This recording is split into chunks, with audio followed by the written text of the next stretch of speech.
every woman gets those opportunities Right. or those experiences. So I wanted to enable them. So I said, let me start doing something towards that. So I joined some platforms to mentor and coach women. I think I get it why these aspects like women empowerment, diversity, inclusions are so close, because you, in a way, lived that life yourself. You have coached hundreds of leaders. What do you think that one important aspect in these leaders that creates an impact? Thing that every leader should do is explain the big picture. Careers are not optional for women. They are as mandatory as it is for men. And financial independence is a must. What leadership or mindset shifts you think are required in corporate India today when we look at equality, inclusiveness, and those kind of topics? So it is a buzzword, DEI, and there is a B also today. So diversity, equity, inclusion, belongingness. There's a skill and there's a will. Skill to बहुत easy hai to learn. Everybody can learn things today. In today's day and age, don't tell me you can't learn something, right? All of us can. Sure. It is the will. Powerful phrase these days, breaking the bias. Yeah. What does that phrase imply to you?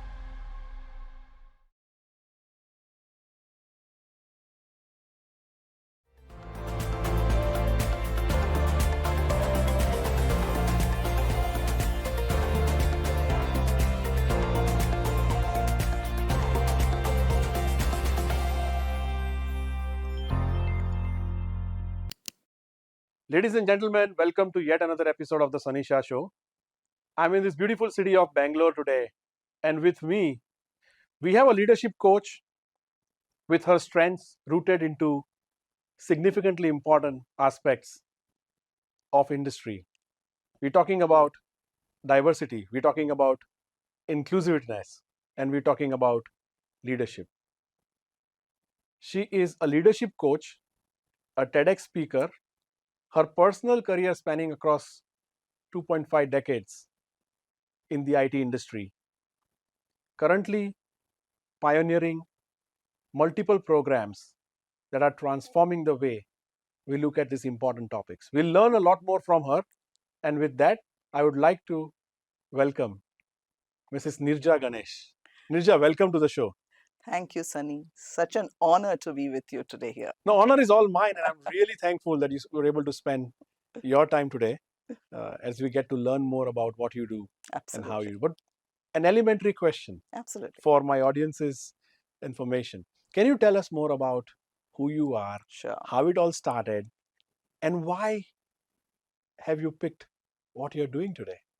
Definitely. So you did introduce me as a tech professional, and that's, I say, in Bangalore, you have to be part of tech. It's the Silicon Valley of India, right? So I started in the early 90s when technology was booming. Not very intentionally, because I come from a very conservative family background. I'm an only child, and I don't think there was anything in terms of a job, forget a career, which was spoken about in my house. It was going to be a graduation and then marriage, an arranged marriage. But I really wanted to make some money for myself before I got married. And then I didn't know how life was going to turn out, right? So I told my father, because it was the tech boom, I said, I want to do one of these courses from these institutes. They're teaching us how to use computers. I mean, nobody called it tech. Use computers, learn programming. My father was kind enough. He said, sure, till I find the boy for you, do what you want to. He paid the money for it. It was very expensive. So I went and I did this course from NIIT. Now, what happened was his search went for 4 years. And so I managed to finish my course, and I started working in a company called Sonata as a programmer. And then I asked my father to refine his search criteria, find a boy who would let me work, and also that I wanted to stay in India because I'm the only child. That was the time when most people were going to the US because that's where technology jobs were really paying well. So with all of this bundled search criteria, it took him 4 years to find Ganesh, my husband, but I started off with my corporate career. 25 years non-stop. And the support system that I had, which is my parents, my in-laws, my husband too, somehow came to a crumbling halt in 2017 when I just finished 25 years in the corporate. So I chose to quit from the corporate and care a little bit for the family, be around for them. But in all my experiences, which we will talk about later, I realized that I took certain chances, I grabbed certain opportunities, and if some people had not trusted me the way they did, I wouldn't have been who I am today. And I'm not sure if every woman gets those opportunities Right. or those experiences. So I wanted to enable them. So I said, let me start doing something towards that. So I joined some platforms to mentor and coach women. And then as I started speaking to them, they said it was very transformational for them because I was narrating my stories, like we were talking about. I mean, we've got really great role models as women leaders, but sometimes people can take inspiration and also get intimidated from those names. We want people like you and I, like normal, common, aam janta kind of people, to tell how do you make this happen. And when I was narrating my stories to them, they really felt they could make a change for themselves. So I said, let me now launch my own programs. And that's how it all has happened. If I were to take something as an extract from what you just told me about you, right, Right. and can correct me if I'm wrong, I think I get it why these aspects like women empowerment, diversity, inclusions are so close, because you, in a way, have lived that life yourself. True. Growing up in a traditional Brahmin family where career is not the first priority, Yes.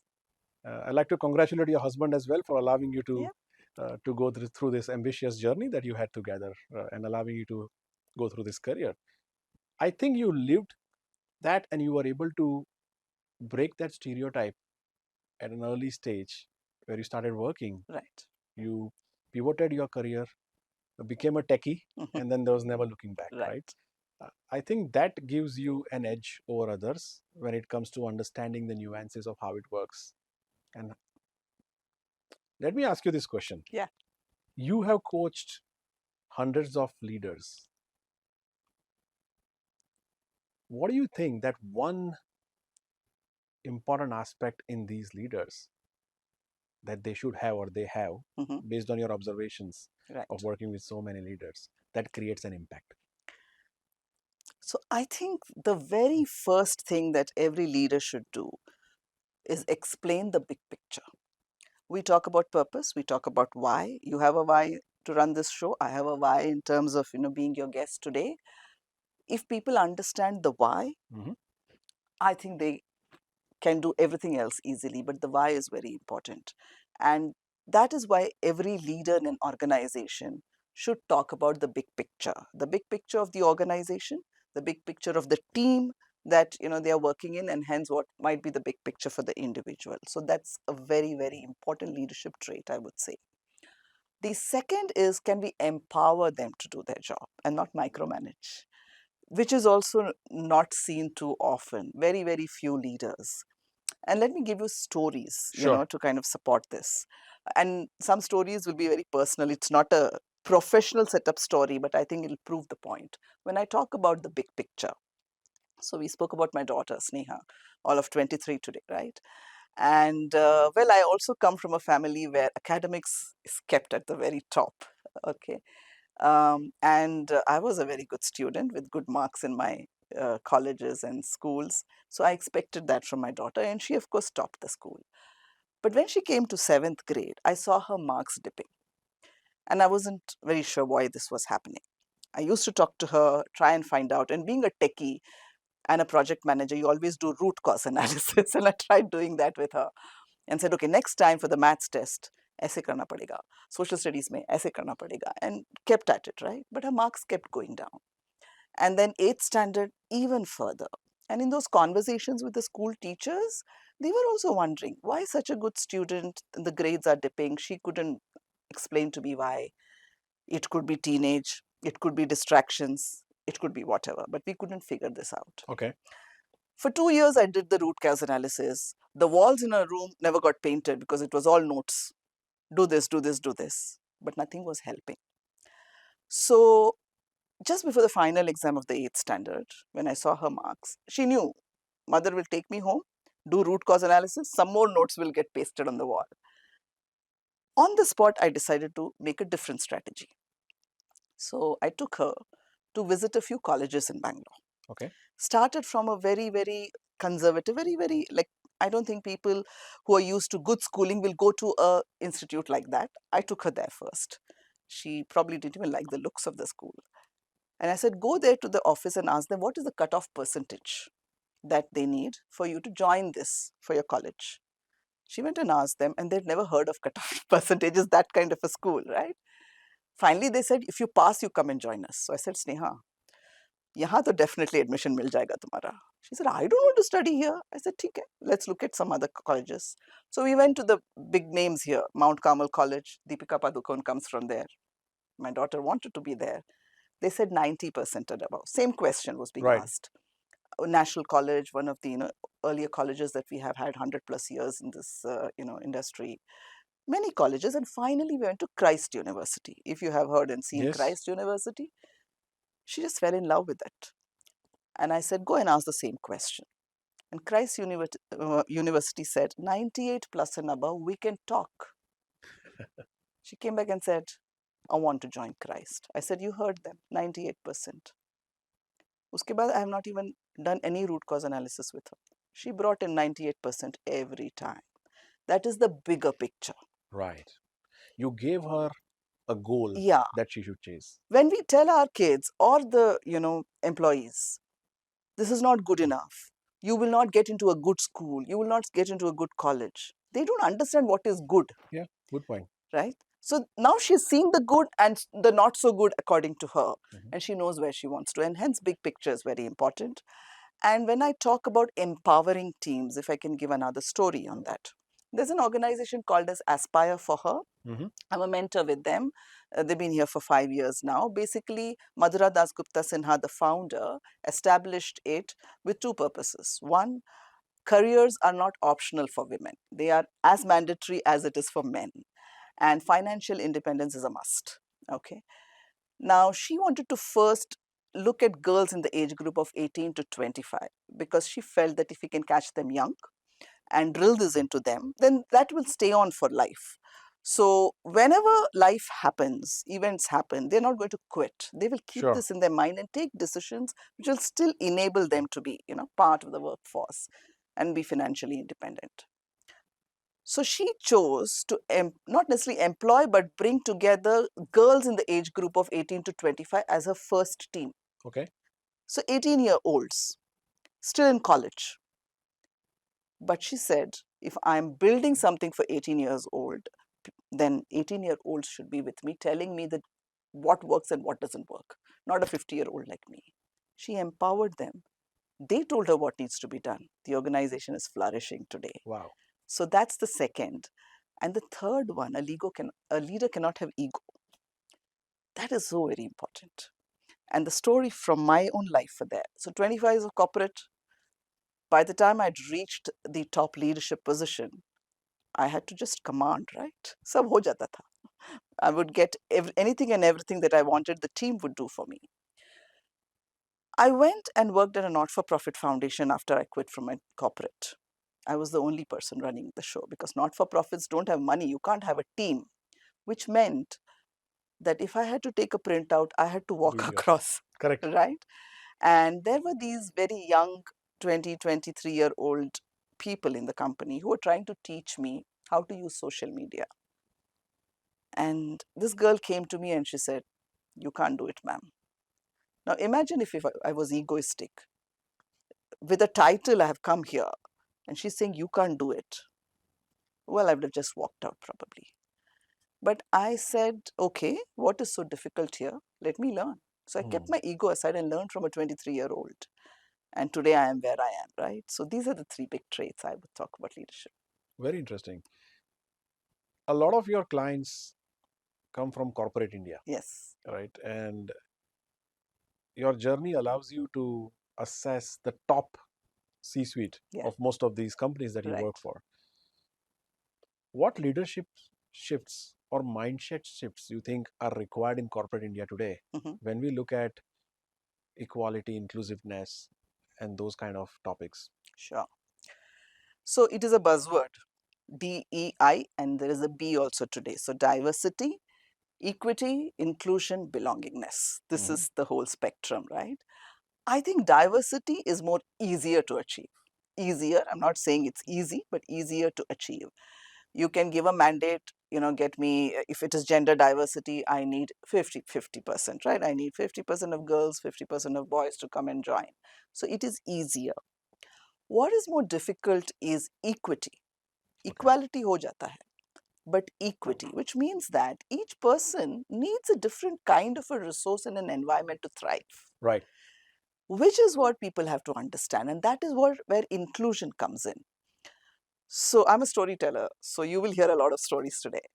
When I joined Sonata, my first job, I was still studying at NIIT. So I had taken up a 2-year course. And when I was in my 3rd semester, which is 1.5 years into the course, Sonata came in because they had a new project and they wanted some contract programmers for 3 months. Okay. So they picked all of us. Most of them were finishing up their semester, but I had a 4th semester to continue. This was a full-time job and we worked in shifts. Okay. Because we didn't have computers, in that many number. So they said same computer, morning one person will work and afternoon somebody else will share work. the desk. Yeah. And we didn't have computers at home also. So if we had to practice, we used to hang around in the institute to practice. Okay. So we would wait for somebody who wouldn't have come or, a faculty member was missing. So then we get that spare PC and we can, practice. Now at at Sonata, they gave me a morning shift, 7 to 3. My classes were 3 to 5 and on 3 days of the week. So I could have made this work. Sure. But I can't predict when I'll get a spare PC. And that was my worry, because if I don't go and do those extra practice hours, I'm not going to really do well there. Now, I didn't know what to do. So there are 3 options. One is that I decide not to work. Let me continue with my course because my father has allowed me to till that boy comes in. Or I take a break from studies. That was also possible. I could, because a 3-month contract. I can always go back and join in case the contract doesn't convert it. Or I do both, but I do both miserably because I'm not getting additional practice hours. And here also I'm thinking I'm not doing well at the institute. But something prompted me to do a 4th thing. I went and spoke to the senior management. And I'm talking about an era where I used to be very meek, timid, shy, not like this. But something prompted me. I went and spoke to the senior management, not even my boss. Sure. That person's manager. I said, I can work. But this is my predicament. And I had no solution to offer, but I just told them, this is my problem. Working in shifts could be an issue just because of this. And I went back. And everyone told me, why are you even talking? Yeah, they will tell you either that you finish your course and come back, then they can give you an opportunity. Or they'll say you take the decision. They can't do much. Why are you even talking to them? But 2 days later, that manager came back and she said, we are making an exception for you. We are going to give you a dedicated computer. So you don't have to come in shifts. You can come whenever, you go whenever. So if you have to be at NIIT at a particular hour, go. Finish the work we give you for the week by the Sunday and at the same quality standards that we have set for everybody else. This is equity. This is not making a favor for me. I needed a different kind of a resource than the rest of them. I needed a dedicated computer. They provided that to me. Not because I'm a girl, but because I was a student. They wanted to enable me, and they did that. Today, I'm here because of that. So I think to leaders who talk DEI, equity is more important than equality. Inclusion is understanding the needs of the people that you have hired and seeing how to support them in that, which is very, very important today. You coach different kind of people. You coach young professionals who are aspiring to get into their careers, and you also coach senior executives. How does your coaching approaches vary when you look at this diverse crowd? So one is common. One thing is very common. I always ensure we start with the why. With the why? Yeah. If you do not know the purpose for you, for your life, for your career, I can give you 100 tips. Why should I give you? GPT will give you enough and more tips. But you will still not be able to achieve because you don't know the why behind it. So last Saturday, I was doing a class on personal branding with 25 people, very diverse, sets of people. Now I can tell them personal branding means, you have to appear on social media, you have to talk about your work in the office, outside the office. But that shift doesn't happen because everyone's still worried, scared. Right. But the minute I told them, how are you going to be differentiated in your organization? And I made them do this activity. I said, you are looking for a promotion, pitch yourselves as if, the other person is the one who's going to be promoting you. And there are 5 more people pitching themselves. How is the differentiation going to happen? So when the why is understood, everything else follows. So regardless of the age, the experience, the demographic, gender, I first get them to understand their why. The only difference between senior and upcoming is, I think with seniors, change management is difficult. Even after understanding the why, they feel they know it all. So it's a little difficult to get them to change certain aspects, but the youngsters are more open to kind of adapting, learning, and all of that. But eventually, everybody comes around. I'm going to touch base on a very important aspect of your experience. You led D&I panels of some large companies, Right. Lululemon, Yes. Hudson Bay. Yeah. Any inspiring stories that you can share while you're wearing that cap for those organizations that others can learn from? Sure. So, the first and foremost is the fact that the leadership was committed. Sure. DEI cannot be a tick in the box. कि सब कर रहे हैं हम भी करते हैं. It can't be that, right?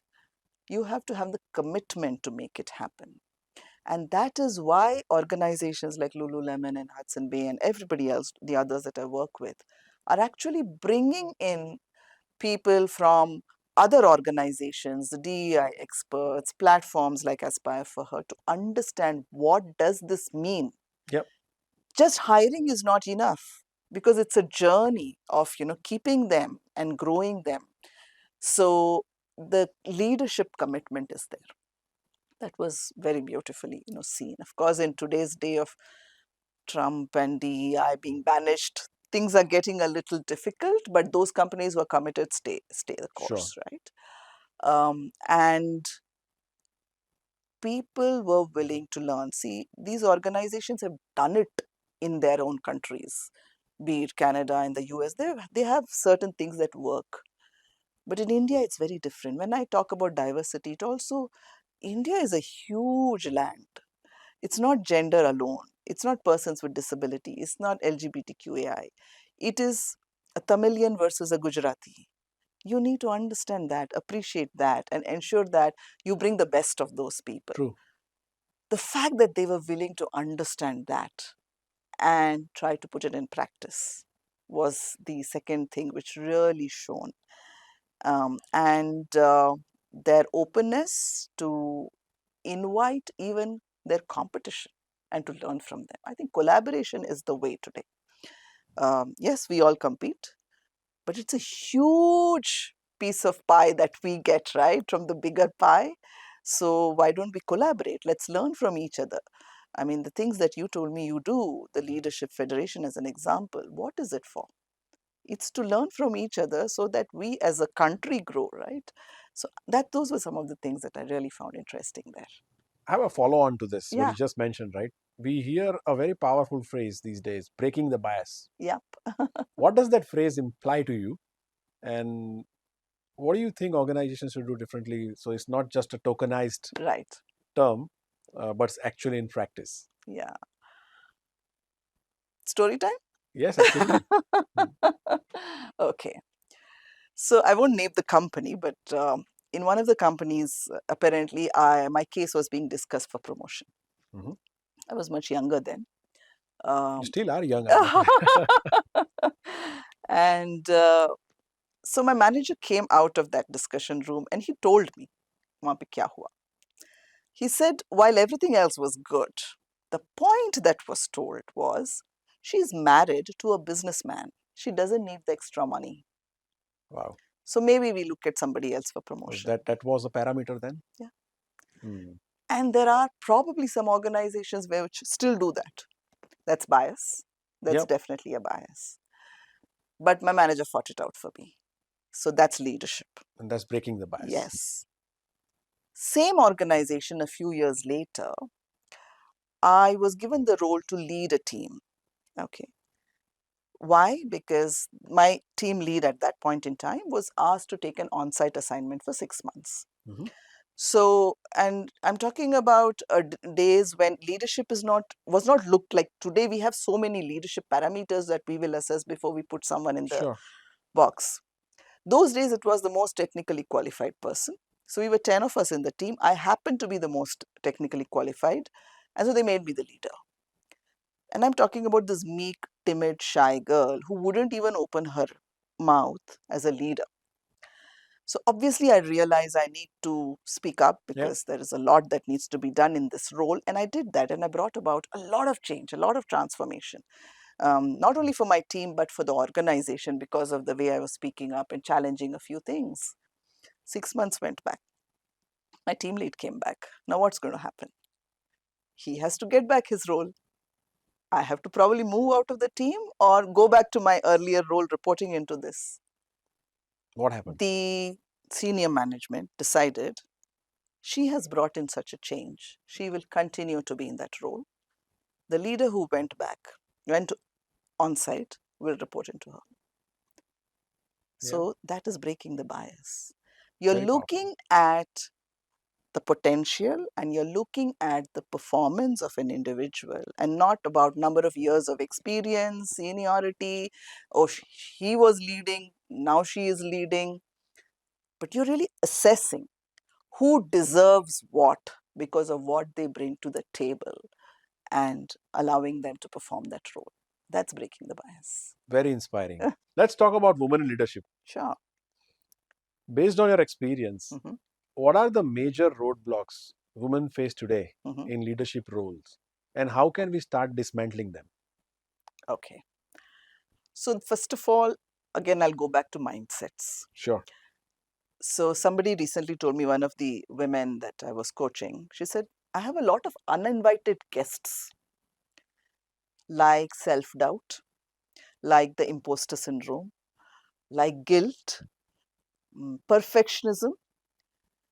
I didn't invite them, but they keep coming. And I don't know how to ask them to go away. Sure. And that is the problem with most women. I'm generalizing. Things are changing and I'm happy about that. But largely, this is what it is. So the minute these guests or demons, whichever way you look at it, start playing in your mind, then you hold yourselves back. So you feel, I'm not yet ready. You look at a job description, you want to apply for that role, or there's even the small stretch initiative in your organization, and you say, it asks for 10 things. I can tick off 8 of them, but the other 2, I'm not yet there. Let me wait. Let me get that.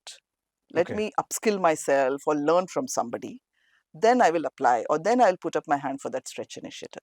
While you say that, just wanted to ask something around it.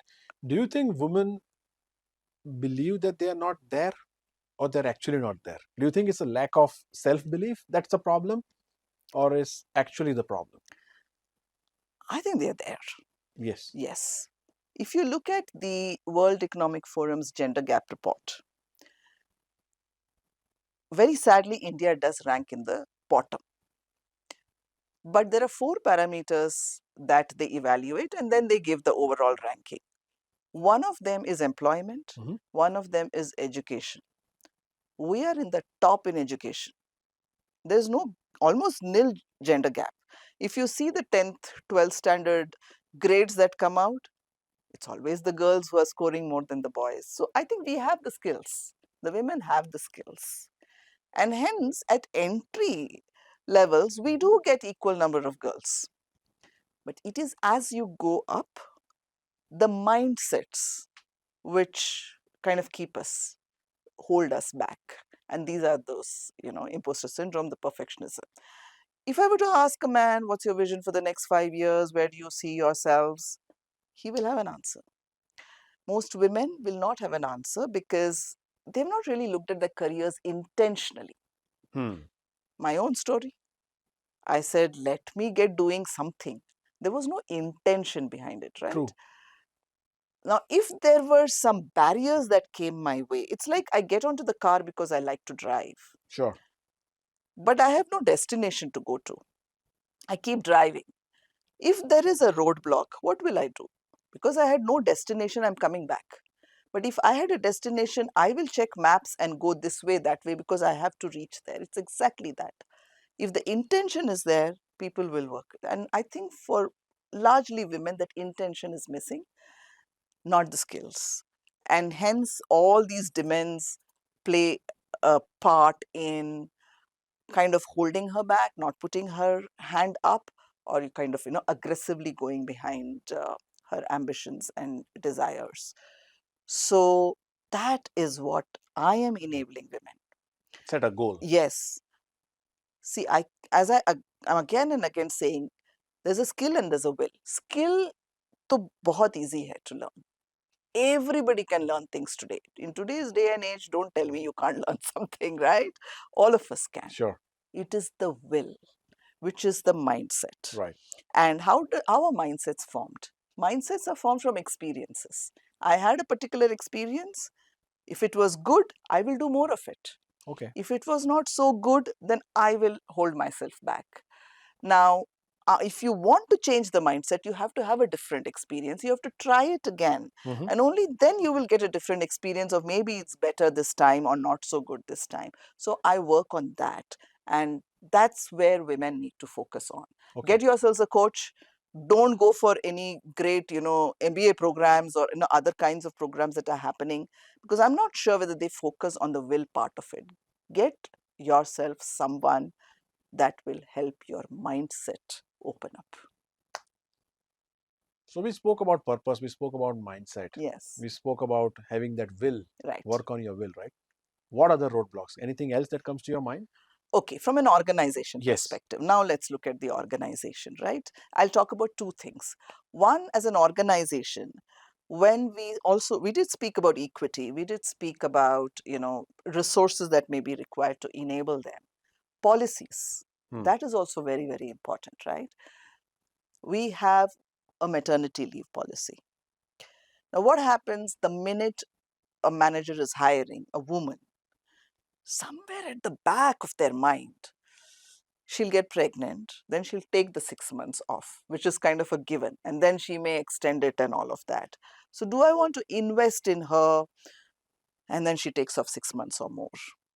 But if I change that maternity leave policy to a parental leave policy, the man can take, the woman can take, then the bias just goes away. Because when I'm hiring, I don't know who is going to kind of make use of that, right? True. Can organizations move to gender neutral policies? And I have a case in point. There is, I'm sure labor laws across the country, but definitely in Karnataka, say that women can't work in offices after 8 p.m. because of the security Sure. issues. But then there is a way to get them to work after 8, which is you provide a security guard, you drop them home, all of that, right? But that's an additional cost for the company, right? Now that again becomes, do I want to invest in all of this and have a woman? I may as well keep a man. But there is this organization who has implemented this, no work after 8 p.m., did not say for women, for everyone. So whether you're a man or a woman or whoever, you can't be in the office after 8. So you go home and you pick up the rest of the work. So then those biases of, I won't hire a woman, if there is a woman, I have to take care of, all of these, doesn't come. So one is the women's mindsets. Two is the organization policies, which have to become more and more gender neutral. And the third is allyship. We talk so much about allyship, especially male allyship for women. What does allyship mean? People think it is about supporting the decisions which are made by the women, but sometimes it's also challenging those decisions. And I've heard this lady, I'm forgetting her name, who said that she took a break from her career when her children were born. Sure. And she said, the entire family, all my friends supported it. And that was the problem. Nobody challenged it. Why am I taking the break? Nobody asked me that question. How can they enable me to continue to work nobody asked me that. So as an ally, especially a male ally, your role is also to challenge some of the decisions that the woman is taking. Well said. Do you think, especially when it comes to women leadership, having specific mentorship programs Yeah. or community Yeah. makes a lot of sense to make sure that you're setting up them for success, especially for those women who are coming after a scheduled break? Right. So returning back to corporate life, Yeah. those kind of initiatives. It definitely helps. At least in today's day and age, we have formal mentoring programs, right? I mean, earlier we didn't have anything called as mentoring programs, but conversations like this also could be mentoring. Sure. Like so many of them who'll be listening to this will take up something, and it's like they had a mentor for them. But having these formal programs are very important, and I'll tell you how it has enabled both mentoring and community support. Both are very, very helpful. So there was this lady. So when even before I quit from my corporate, and I used to do a lot of mentoring in my corporate space. While I was a tech leader, I used to run a lot of DEI initiatives. And Okay. that's why I think it was a kind of purposeful shift to what I'm doing today after my corporate stint. But I thought I need to impact more women. I can impact the number of women in my own organization, but I want to impact others. Now, where do I find these women? So I got onto some mentorship platforms. That's how all of this started. So there was this lady who managed to find a job after a career break. She interviewed on Thursday and they said, start work on Friday. Now, she had a 5-year-old child.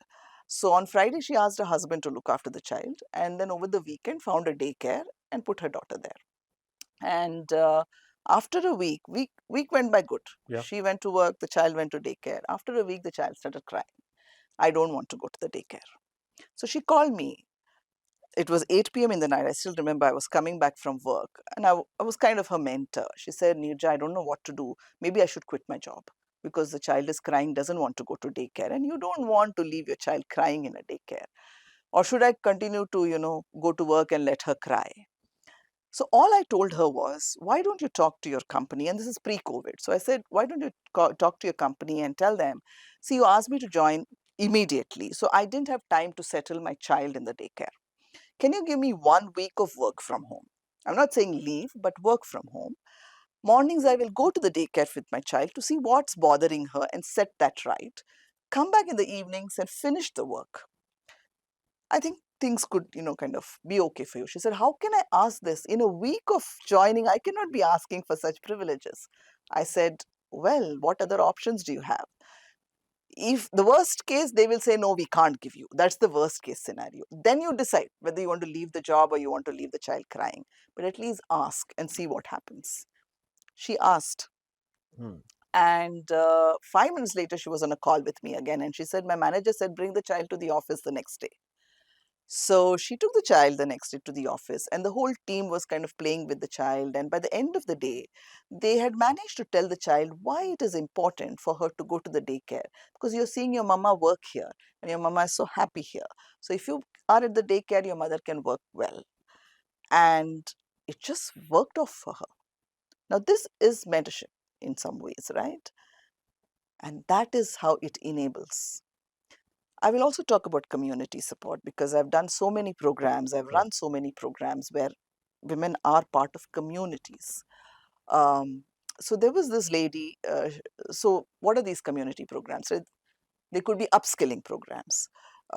And we have about 5,000 women that we are impacting, or 25,000 women that we are impacting through some courses. Could be some digital marketing courses, could be data analytics courses and all of that. And these are long courses. So when you're part of a community, one, of course, you have peer support. You've done this module, I am struggling, I'm not able to, understand this. That's community support, which everybody understands. But there was this lady who finished a project management course. She was on a career break. Right. She took up this course and she sent me a message. She said, it was not about my achievement of having finished the project management course, but because I was part of this community, everybody was saying, I'm doing this, you're doing this. They were applauding me. I didn't feel very lonely after the death of my husband. So her husband had passed away recently. and she was looking for something to do, and she came across this course. The impact was not about her having upskilled. The impact was she felt part of a community and a larger family. She felt supported through that emotional trauma. And she landed a job later and went on to, growing in that organization. And finally, my own story. When I quit from the corporate and I started all of this, I'm not a business person, right? I don't know how to do things. So I'm part of a community called as She Mantra. It is a community for women solopreneurs. Started in 2020 during the pandemic because 𝗙𝗵𝗍𝗶 𝗺, who started this community, she said if big businesses are struggling, that what will women solopreneurs be going through?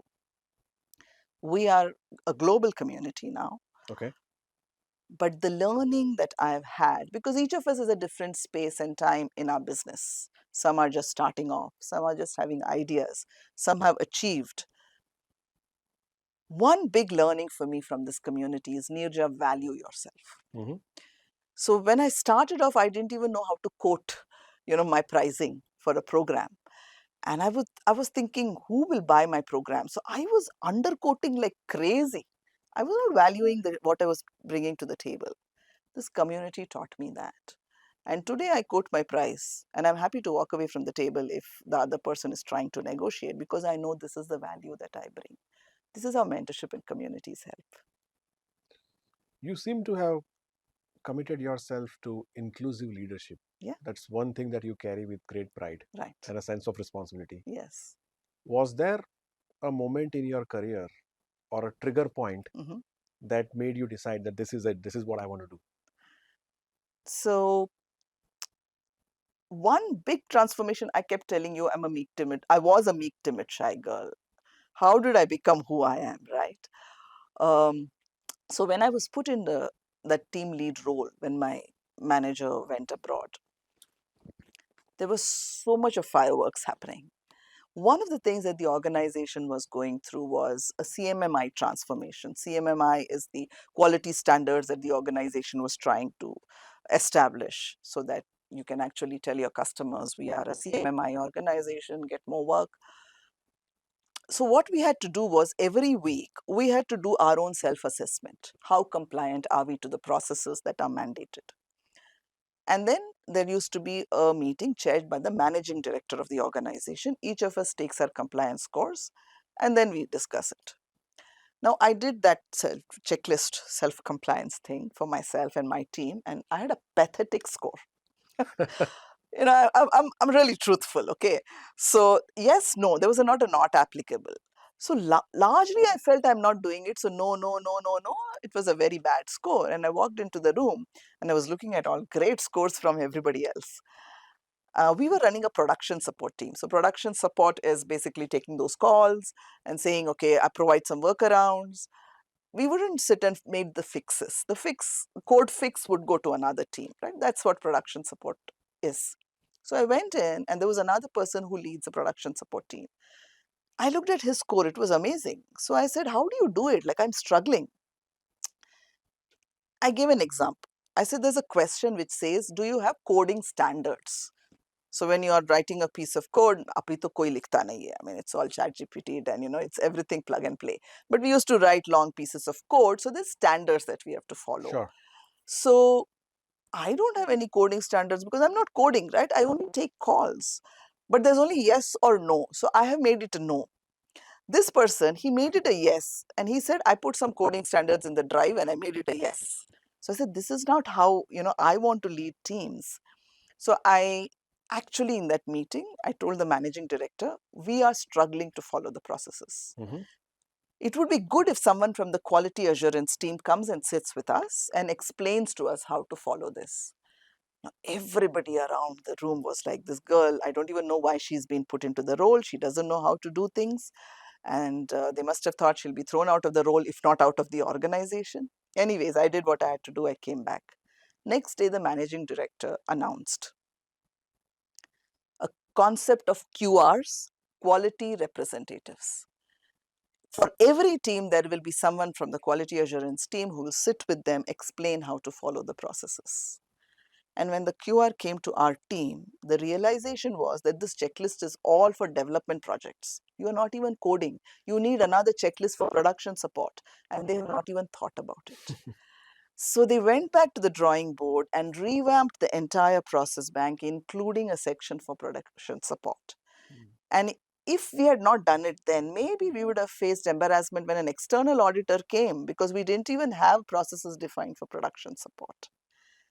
Now, what enabled this was the fact that I spoke and the managing director listened to me, despite the fact that I'm a woman, a first-time leader, and I'm saying I don't know how to do it. And everybody is saying that they know how to do it.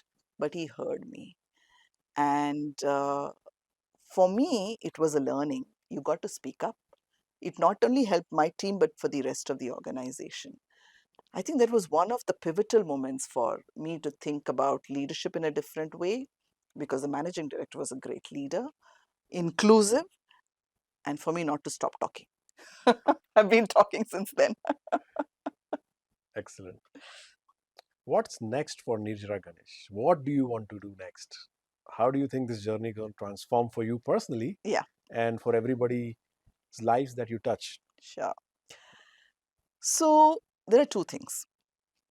One is that with so much of experience in corporate, and then with all these one-on-one mentorings, coachings, and then based on the client requirements, I design customized programs. I've realized women need to know only 5 or 6 things.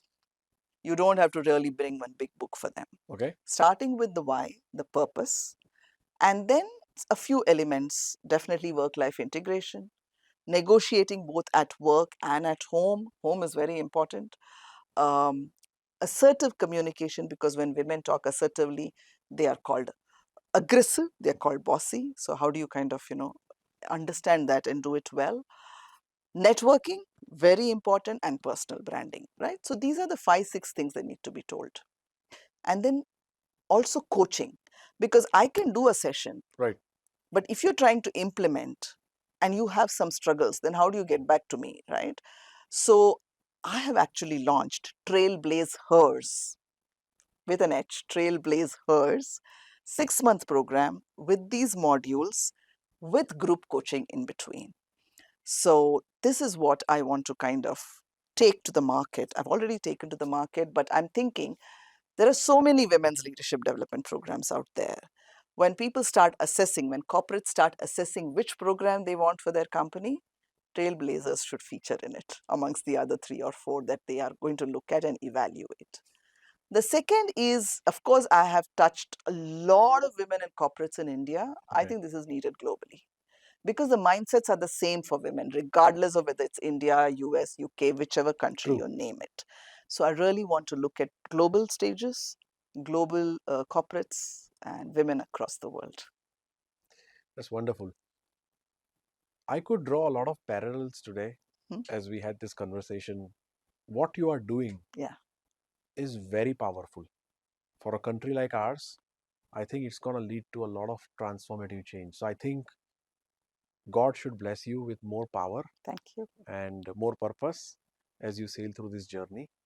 Everything that you touch about, right? Women leadership, diversity, inclusiveness, these are real world problems in our corporate life today. Right. And everything that you are doing is solidifying the growth and progress in the right direction.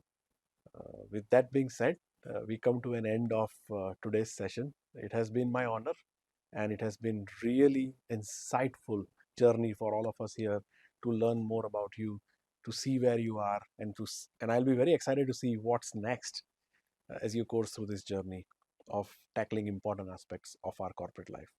Thank you so much. Thank you, Sunny, and please keep coming back to Bangalore so that we meet more often, have more conversations like this. Absolutely. Thank you so much. So, ladies and gentlemen, that was Neeraja Ganesh. I would like to define her as the powerful lady of India who's taken it on her shoulders to make sure that everything that she touches, from women leadership to diversity to inclusiveness, is actually transforming the corporate India for the future and for good for everybody. Please make sure you subscribe to the channel, because I can't do it on your behalf. And until next time, thank you so much.